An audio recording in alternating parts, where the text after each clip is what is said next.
বলছিলেন ভ্রমণ পিপাসুদের কাছে কিন্তু অন্যতম পছন্দের জায়গা বা ভ্রমণ গন্তব্য কিন্তু দুবাইকে বলা হয়। সংযুক্ত আরব আমিরাতের এই দেশটিতে ভ্রমণে যেমন সবার ইচ্ছা আকাঙ্ক্ষা রয়েছে, তেমনি এই দেশের যে ভিসা নীতি থেকে শুরু করে ভ্রমণে নানান ধরনের নিয়ম কানুন কিন্তু সব সময় থেকেই থাকে। এবারও নতুন করে কিছু নিয়ম কানুন দেয়া হয়েছে।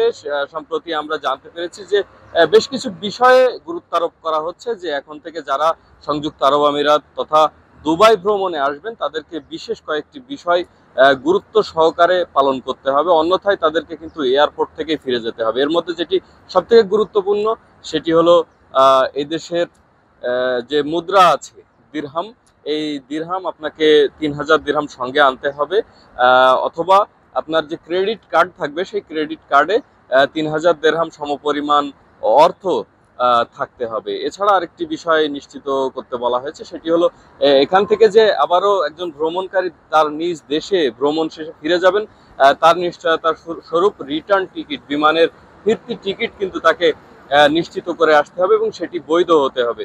অনেক ক্ষেত্রেই এটি এখানে পরীক্ষা নিরীক্ষা করা হয় যে এই বিষয়টি আসলে সঠিক কিনা। আরেকটি বিষয় যেটি গুরুত্ব সহকারে বলা হয়েছে সেটি হলো আবাসন, যে আপনি এই দেশে ভ্রমণে এসে আপনি আবারও কোথায় থাকবেন বা কোন হোটেলে থাকবেন তার জন্য হোটেল বুকিং, অথবা আপনি কোনো বন্ধু বান্ধব বা পরিবার পরিজনের কাছে থাকলে সেটির নিশ্চয়তা স্বরূপ আপনাকে ইজারি লেটার সঙ্গে রাখতে হবে।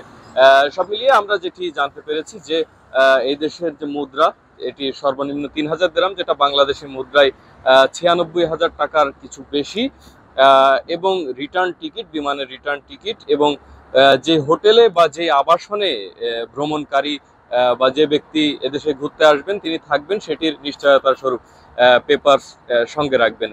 অন্যথায় এয়ারপোর্ট থেকে তাকে আবারও দেশে ফিরিয়ে দেওয়া হতে পারে বলে আমরা সংবাদ পেয়েছি। দেশে সংযুক্ত আরব আমিরাতের শীর্ষস্থানীয় গণমাধ্যম খালিজ টাইমস কিন্তু এই খবরটি বেশ গুরুত্ব সহকারে প্রকাশ করেছে, যেন সবাই এটি মানেন এবং এটি জানতে পারেন, এবং সেই অনুযায়ী কিন্তু আগামী যে ভ্রমণ মৌসুম আসছে সেটি কিন্তু পালন করা হবে।